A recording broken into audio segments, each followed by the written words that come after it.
अस्सलाम वालेकुम स्टूडेंट्स। उम्मीद करते हैं कि तमाम स्टूडेंट्स खैरियत से होंगे। यहाँ पर हम डिस्कस कर रहे हैं ऑपरेटिंग सिस्टम का सब्जेक्ट, जो कि शॉर्ट लेक्चर्स की सूरत में आप लोगों के साथ शेयर किया जा रहा है। आज की वीडियो में हमने लेक्चर नंबर 7 जो है उसको स्टार्ट करना है। इससे पहले हम ऑपरेटिंग सिस्टम में जो प्रोसेसेस हैं हमारे, उनको क्रिएट करना सीख चुके हैं। पेरेंट प्रोसेस क्या होता है, चाइल्ड प्रोसेस क्या होता है, कैसे क्रिएट किया जाता है, इसके ऊपर हमने पिछली वीडियो में बात की थी। इस वीडियो में लेक्चर नंबर 7 जो है वो स्टार्ट होता है कि कैसे जो है वो प्रोसेस किसी दूसरे प्रोसेस के लिए वेट करता है। पेरेंट प्रोसेस कैसे चाइल्ड प्रोसेस को एग्जीक्यूट होने देता है पहले, और उसके बाद खुद एग्जीक्यूट होता है। और कोऑपरेटिंग प्रोसेसेस क्या होते हैं, और उस लास्ट में हम लोग डिस्कस करेंगे प्रोड्यूसर कंज्यूमर प्रॉब्लम क्या होती है और उसका सॉल्यूशन क्या है। सबसे पहले हम लोग यहाँ पर देखते हैं वेट की सिस्टम कॉल। अब वेट की जो सिस्टम कॉल है उसका बेसिक मतलब ये होता है, या उसका बेसिक मकसद ये होता है कि पेरेंट जो प्रोसेस है वो वेट करता है चाइल्ड के लिए कि चाइल्ड पहले अपना काम ख़त्म कर ले और उसके बाद मैं अपना काम ख़त्म करूं, उसको बिल्कुल भी डिस्टर्ब ना करूं। अब इसको देख लेते हैं। Wait system call suspends the calling process until one of the immediate children terminate. जब तक कोई एक चिल्ड्रन जो कि बज़ाहिर मतलब सबसे ज़्यादा करीबी उसका चिल्ड्रन प्रोसेस जो है, वो जब तक अपना काम कंप्लीट नहीं कर लेता, पेरेंट प्रोसेस जो है वो एग्जीक्यूट नहीं हो सकता। जब तक कोई मतलब until a child that is being traced stops. जिस भी चाइल्ड को पेरेंट ट्रेस कर सकता है, वो जब तक अपना काम खत्म नहीं करेगा, पेरेंट आगे नहीं चल सकता। अब इस काम के लिए पेरेंट को चाइल्ड्स का पता भी तो होना चाहिए कि कौन से चाइल्ड्स जो हैं वो ऑपरेटिंग सिस्टम में रिज़ाइड कर रहे हैं, जो उनसे मैंने क्रिएट किए हैं। तो वो जो सारे प्रोसेसेस हैं, चाइल्ड प्रोसेसेस, उनकी आईडीज़ पेरेंट के पास जाती हैं, ताकि पेरेंट को पता चल सके कि कौन-कौन से प्रोसेसेस जो हैं वो यहाँ पर मेरे पास अवेलेबल हैं। और अगर पेरेंट प्रोसेस टर्मिनेट हो जाता है तो फिर क्या होता है? मतलब कि जो पेरेंट प्रोसेस है वो ही अगर आगे ना कंटिन्यू करना चाहे, तो क्या चाइल्ड प्रोसेसेस भी ख़त्म हो जाते हैं? तो ऐसा कास्केडिंग टर्मिनेशन में होता है, यूनिक्स लिनक्स में ऐसा नहीं होता। कास्केडिंग टर्मिनेशन भी हमने पिछले लेक्चर में पढ़ी थी। तो यूनिक्स लिनक्स में क्या होता है कि जैसे ही पेरेंट प्रोसेस टर्मिनेट करता है, तो उससे पहले ही ऑपरेटिंग सिस्टम में चिल्ड्रंस को एक नया पेरेंट मिल जाता है, उस उनका स्टेटस और उनके एग्जीक्यूशन प्रोसेसेस जो है उनको कलेक्ट करने के लिए, तमाम तर मामलात को देखने के लिए उनको एक नया पेरेंट असाइन हो जाता है, जिसको आप इन इट प्रोसेस कहते हैं।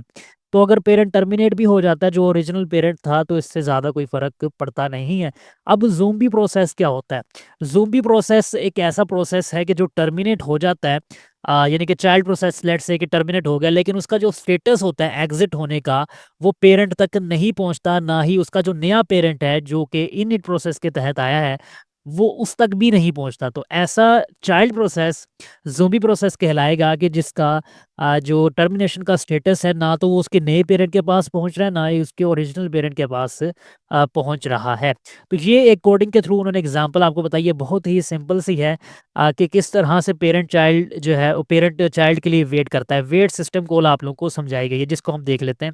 सबसे पहले तो यहाँ पर 2 इंटीजर्स लिए गए हैं, एक प्रोसेस आईडी के लिए और एक जो स्टेटस है उसके लिए। प्रोसेस आईडी में हम फोर्क का रिजल्ट स्टोर करवा रहे हैं, यानी फोर्क क्या होता है कि चाइल्ड प्रोसेस आपने क्रिएट कर दिया, ठीक है? पेरेंट ने चाइल्ड प्रोसेस क्रिएट कर दिया, उसके लिए फोर्क की सिस्टम कॉल यूज़ करेंगे, और फोर्क की जो सिस्टम कॉल है वो प्रोसेस आईडी में हमारे पास स्टोर हो जाएगा उसका रिजल्ट। ठीक है? फोर्क ने अगर लेट्स से कि -1 प्रोड्यूस किया, तो लास्ट लेक्चर में हमने डिस्कस किया था कि जब -1 4 का जो है वो प्रोड्यूस कर देगा, तो इसका मतलब फोर्क फेल हो चुका है। तो ऐसी सूरत में हम यहाँ पर प्रिंट कर देंगे कि फोर्क फेल हो चुका है, यानी कि चाइल्ड प्रोसेस हमारे पास क्रिएट नहीं हुआ। अगर हमारे पास प्रोसेस आईडी जो है वो 0 आ जाती है, 0 आने का मतलब भी हमने लास्ट लेक्चर में डिस्कस किया था कि चाइल्ड प्रोसेस के लिए जो आईडी यूज़ होती है वो 0 यूज़ होती है, यानी कि 0 आ गई, दैट मीन्स कि हमारे पास चाइल्ड प्रोसेस जो है वो एग्जीक्यूट हो चुका है।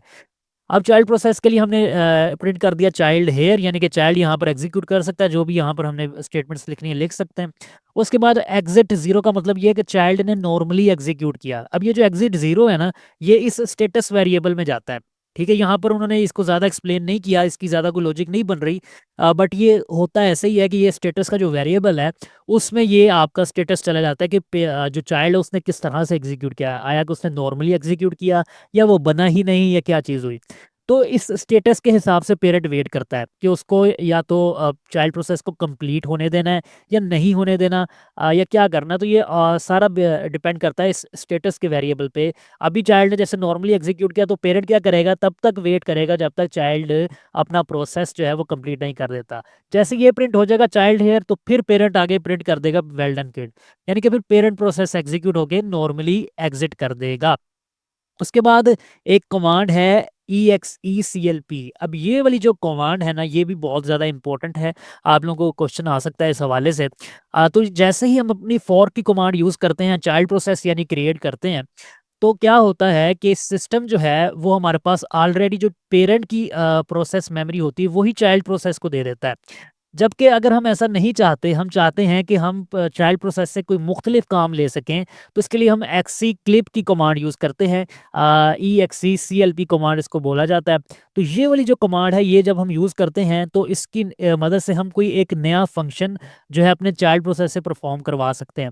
और ये जो कमांड होती है, ये कोऑर्डिनरी एग्जीक्यूटेबल फाइल की मदद से क्रिएट होती है, यानी कि जैसे कोई भी बाइनरी फाइल है, कोई भी फंक्शन आप लोग कॉल करवाना चाहते हैं, चाइल्ड प्रोसेस को अलग करना चाहते हैं, तो उसके लिए आप ये कमांड यूज़ करते हैं। अब इस कमांड का भी थोड़ा-सा सिंटैक्स आपको बताया गया है। ये तो सिनॉप्सिस है, ये आप लोगों को शायद इतना अच्छे से समझ ना आए। इसमें भी चीज़ें तो वही बताई गई हैं कि यहाँ पर ये आपकी फ़ाइल का एड्रेस है, उसके बाद ये आप लोगों का जो फ़ंक्शन आप लोग कॉल करना चाहते हैं वो है, और उसके बाद यहाँ पर आप लोगों के आर्गुमेंट्स शुरू हो जाते हैं। अब यहाँ पर मेन चीज़ आती है, ये तो वही आ गया जो हमने पिछले अभी स्लाइड में देखा था। अब यहाँ पर जो एक्सीक्लिप की कमांड है वो क्या कर रही है? देखें जी, चाइल्ड प्रोसेस आ गया, 0 का प्रोसेस आईडी आई, तो चाइल्ड प्रोसेस ने एग्ज़ीक्यूट करना था। अब हम चाइल्ड प्रोसेस को एक नई मेमोरी दे रहे हैं, जो पेरेंट की मेमोरी थी उसको हम यूज़ नहीं कर रहे। तो उसके लिए हम कौन-सी कमांड यूज़ करेंगे? EXECLP की कमांड यूज़ करेंगे, और यहाँ पर हम लोग फ़ाइल का एड्रेस रखेंगे जहाँ पर हमने वो फंक्शन स्टोर करवाया है, जो फंक्शन हम अपने चाइल्ड प्रोसेस से परफ़ॉर्म करवाना चाहते हैं। तो बाय एलएस के एड्रेस में हमने एलएस का फंक्शन स्टोर करवाया है। एलएस क्या होता है? तमाम तर फाइल्स को लिस्ट करने के लिए जो फंक्शन यूज़ किया जाता है उसको एलएस बोलते हैं। उसके बाद हमने वो फंक्शन बता दिया जो सा फंक्शन यूज़ करना है, और बाकी सारे आर्गुमेंट्स हमने नल कर दिए। अब हम कह रहे हैं कि अगर ये सारा प्रोसेस जो है ये 0 से छोटा है, यानी कि -1 है, तो हमारे पास एरर आ जाता है। तो एरर बता दो कि हमें एरर क्या आया है। तो हम कह रहे हैं कि एग्ज़ीक्यूशन फेल्ड हो गई है और एग्ज़िट 1 हो गया है। एग्ज़िट 1 मतलब कि अब चाइल्ड प्रोसेस नॉर्मली जो है वो टर्मिनेट नहीं हुआ, बल्कि उसने एक एरर थ्रो कर दिया है। इसलिए एग्ज़िट 1 का स्टेटस यहाँ पर स्टेटस के वेरिएबल में आ जाएगा, और फिर उसके बाद जो है वो पेरेंट एग्ज़ीक्यूट कर देगा और वो नॉर्मली अपना एग्ज़िट करेगा। उसके बाद यहाँ पर एक डायग्राम के थ्रू बताया गया है कि कैसे पेरेंट चाइल्ड प्रोसेस जो है वो क्रिएट कर रहा है, और चाइल्ड प्रोसेस फिर आगे से अपनी एक और कॉपी बना रहा है, जो कि एक बिल्कुल डिफरेंट कॉपी है, जो कि पुराने वाले पेरेंट को यूज़ नहीं करती है। उसके बाद कोऑपरेटिंग प्रोसेसेस के बारे में बताया गया है। सबसे पहले उसने बताया कि कोई प्रोसेस इंडिपेंडेंट तब होगा जब वो किसी दूसरे प्रोसेस से ना तो अफेक्ट होगा, और ना ही वो किसी दूसरे प्रोसेस को अफेक्ट करेगा। ये 2 क्वालिटीज़ जिस प्रोसेस में होंगी, उस प्रोसेस को इंडिपेंडेंट प्रोसेस बोला जाएगा। और कह रहा है कि अगर कोई प्रोसेस ऐसा करता है, जो कोऑपरेटिंग प्रोसेसेस होते हैं, तो उनको हम कोऑपरेटिंग प्रोसेसेस बोलेंगे, कि जो एक दूसरे से बहुत सारी चीज़ें शेयर करते हैं। कौन-कौन सी चीज़ें शेयर करते हैं? इन्फॉर्मेशन शेयरिंग करते हैं, कि जो भी फाइल वो बना रहे हैं वो एक दूसरे के साथ शेयर करते हैं, कोऑर्डिनेशन करते हैं एक दूसरे के साथ। कौन सी फाइल ओपन हो रही है, किस फाइल में क्या चीज़ें चेंज हो रही हैं।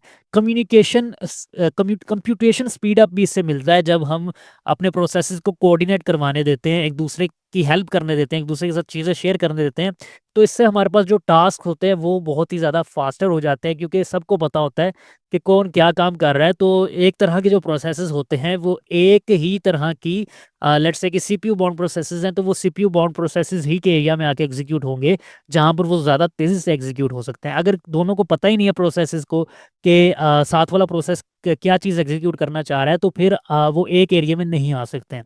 तो इसलिए कंप्यूटेशन स्पीड अप भी हमें अचीव होती है जब हम कोऑपरेटिंग प्रोसेसेस का यूज़ करते हैं। मॉड्यूलैरिटी भी हमें अचीव होती है, यानी कि हर प्रोसेस जो होता है उसको पता है कि हमने ये काम ही करना है, और दूसरा प्रोसेस जो है वो हमारे से डिफरेंट है, उसका डिफरेंट काम है, या किस प्रोसेस को हमने साथ लेकर चलना है। हमारे जो अंदर थ्रेड्स हैं, जो प्रोसेस के अंदर सब प्रोग्राम्स होते हैं, ये आप कह लें, उनको कैसे मैनेज करना है। तो ये मॉड्यूलैरिटी यानी कि सेपरेशन ऑफ कंसर्न्स जो है वो हमें मिल जाती है कोऑपरेटिंग प्रोसेसेस यूज़ करने में। कन्वीनियंस होती है, यानी कि यूज़र जो है वो अगर एडिटिंग कर रहा है, प्रिंटिंग कर रहा है, कंपाइलिंग कर रहा है, ये सारे काम पैरेलल में करना चाह रहा है, तो इसके लिए भी मैंने आपको ऑलरेडी बताया कि हम कोऑपरेटिंग प्रोसेसेस का यूज़ कर सकते हैं। अब यहाँ पर हमारे पास एक इम्पॉर्टेंट प्रॉब्लम है, उसको आपने समझना है, जो कि प्रोड्यूसर कंज्यूमर प्रॉब्लम कहलाती है। प्रोड्यूसर कंज्यूमर प्रॉब्लम क्या होती है कि प्रोड्यूसर जो है, यहाँ पर ये आप लोगों को बताया गया, प्रोड्यूसर जो है वो क्या कर रहा है कि एक एम्प्टी पूल है, उसमें एक एक करके जो है ना वो बकेट को फिल कर रहा है। ठीक है। ये इसने सॉरी बताया हुआ है। ठीक है, प्रोड्यूसर जो है वो क्या कर रहा है कि एक एक करके इन एम्प्टी जो बकेट्स हैं इनको फिल कर रहा है और फुल पूल बना रहा है, और कंज्यूमर क्या करता है कि यहाँ से एक पूरी बकेट उठाता है। सॉरी, कंज्यूमर का जो काम है वो क्या करता है कि यहाँ से बकेट को कंज्यूम करता है, यानी कि आप कह लें कि उसको खा लेता है। ठीक है, उसको यूज़ कर लेता है सिंपल अल्फाज में। तो उसको यूज़ कर जब कर लेगा तो फिर यहाँ पर क्या रह जाएगी, बकेट खाली रह जाएगी। तो प्रोड्यूसर का क्या काम है कि वो बकेट क्रिएट करता है पूल में, और कंज्यूमर का क्या काम है कि वो बकेट को कंज्यूम करता है। अब प्रॉब्लम यहाँ पर क्या आती है? प्रॉब्लम यहाँ पर सिंपल ये है कि अगर फ़र्ज़ करें कि यहाँ पर हमारे पास फुल पूल है, यानी कि तमाम तर बकेट्स मौजूद हैं, तो हमारे पास प्रॉब्लम ये आती है कि प्रोड्यूसर क्या चीज़ अब प्रोड्यूस करेगा, क्योंकि हमारे पास बड़ा ही फिक्स किस्म का साइज़ होता है। अगर हम बाउंडेड बफर की बात कर रहे हैं, यहाँ पर मैंने इसको बताया भी हुआ है, और अगर हम अनबाउंडेड बफर की बात करें तो वो मैंने यहाँ पर हाईलाइट किया है कि वो हम नेक्स्ट लेक्चर में डिस्कस करेंगे, जब हम सेमाफोन्स की बात करेंगे। नेक्स्ट लेक्चर में तो नहीं, आने वाले लेक्चर्स में वो डिस्कस किया गया है कि कैसे जो है वो अनबाउंडेड बफर काम करते हैं। लेकिन बाउंडेड बफर में बड़ी लिमिटेड सी कैपेसिटी होती है, जितने आपके बकेट्स हैं उतने ही आप प्रोड्यूसर जो है वो प्रोड्यूस कर सकता है बकेट्स। तो यहाँ पर क्या हो रहा है, कितने आप प्रोड्यूस कर सकते हैं, जितने भी प्रोड्यूस करेंगे जब वो फिल हो जाएगी तो नेक्स्ट आप प्रोड्यूस नहीं कर सकते। इसी तरह से कंज्यूमर जितने भी यहाँ से कंज्यूम करता जाएगा, जब एम्प्टी हो जाएगा तो वो क्या चीज़ कंज्यूम करेगा, वो कुछ भी कंज्यूम नहीं कर पाएगा। इसी चीज़ को यहाँ पर उसने बताया हुआ है कि प्रोड्यूसर कंज्यूमर प्रॉब्लम के बारे में उसने यहाँ पर हमें तफसील से बताया हुआ है। बाउंडेड बफर के बारे में बताया, जो मैंने आपको बता दिया, फिक्स साइज का बफर हम यूज़ करते हैं।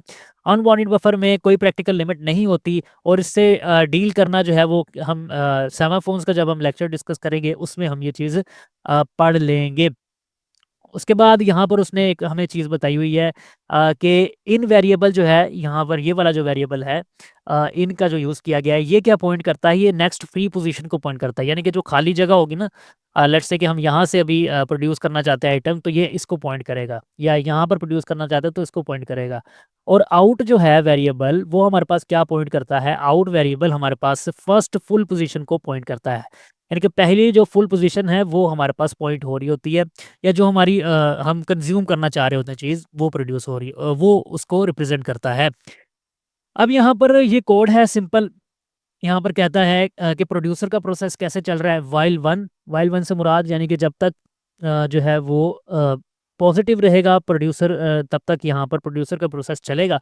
और प्रोड्यूसर का प्रोसेस क्या है कि अगर हमारे पास n+1 मॉड्यूलस बफर साइज़ जो है वो आउट के बराबर हो जाए। अब इसका क्या मतलब है कि हमारे पास जो है वो यहाँ पर उसने लिखा भी होगा, the buffer is full when n+1% buffer size equal out, यानी कि जब हमारे पास ये वाली स्टेटमेंट आ जाती है ना, n+1% buffer size equal out, तो हमारे पास फिर बफर फुल हो जाता है, और जब फुल हो जाता है तो फिर हम वहाँ पर प्रोड्यूस नहीं कर सकते कोई भी चीज़। तो इसीलिए जब ऐसा होगा तो हम कुछ नहीं करेंगे, और जैसे ही इससे बाहर आ जाएगा, लूप से व्हाइल से बाहर आ जाएगा हमारा जो कंपाइलर है, या जो भी आप बोल रहे हैं, हमारा जो यूज़र है, जब इस लूप से बाहर आएगा तो फिर क्या होगा कि वो नेक्स्ट प्रोड्यूस्ड आइटम को प्रोड्यूस करेगा। यानी कि इनको हमने डिस्कस किया था कि नेक्स्ट जो हमारे पास होती है फ्री पोजीशन, हमारे पास लेट्स से कि ये फ्री पोजीशन थी ना नेक्स्ट, तो इसमें अब वो आकर अपना जो आइटम है वो प्रोड्यूस करेगा, जैसे ही वो इस फुल वाली कंडीशन से बाहर आ जाएगा।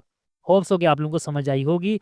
और उसके बाद ये वाला जो है, ये वाली स्टेटमेंट क्या कर रही है कि ये हमारी जो नेक्स्ट पोजीशन होती है उसको नेक्स्ट प्रोसेस पे लेके जा रही है, और n+1 करने से वो नेक्स्ट स्टेप पे चला जाता है, और मॉड्यूलस का साइन लगाकर बफर साइज के साथ जो हम कंप्यूट कर रहे हैं, तो वो इसको एक सर्कुलर फॉर्म में रखता है। ठीक है, सर्कुलर फॉर्म में रखने से हमारे पास कुछ प्रॉब्लम्स भी आती है। वो क्या आती हैं, वो भी जब हम सेमाफोन्स का लेक्चर डिस्कस करेंगे तो उसमें हमें इस प्रॉब्लम से छुटकारा मिल जाएगा। अभी हमें ये चीज़ें डिफाइन करनी पड़ती हैं। कंज्यूमर क्या कर रहा है, कंज्यूमर ये कह रहा है कि जब व्हाइल इन इक्वल आउट, यानी कि हमारे पास ये वाली जो है फुल वाली जो है वो फ्री वाली के बराबर हो जाएगी, यानी कि बेसिकली फुल हो जाएगी ना चीज़, या हमारे पास एम्प्टी हो जाएगी चीज़ कह लें। तो ऐसी सूरत में हम फिर क्या करेंगे कि कोई भी प्रोसेस जो है वो हम कंज़्यूम नहीं कर सकते, कोई भी बकेट कंज़्यूम नहीं कर सकते, क्योंकि हमारे पास पूल जो है वो क्या हो जाएगा, एम्प्टी हो जाएगा। तो जब एम्प्टी होगा तो हम कोई भी चीज़ कंज़्यूम नहीं करेंगे। जैसे ही वो उसमें एक भी चीज़ आएगी, यानी कि वो इस व्हाइल लूप से बाहर आ जाएगा, उसमें एक भी आइटम आती है तो उसको हम कंज़्यूम कर लेंगे, और अपने जो आउट का हमारे पास नेक्स्ट जो फर्स्ट फुल है हमारे पास, उसको एक इंक्रीमेंट करके वही सर्कुलर अरे में हम रखने की कोशिश करेंगे, यानी उसका मॉड्यूलस ले लेंगे बफर साइज़ के साथ। तो इस तरह से ये काम करता है। बाकी नेक्स्ट जो है वो हम फिर नेक्स्ट लेक्चर में इंशाल्लाह डिस्कस करेंगे।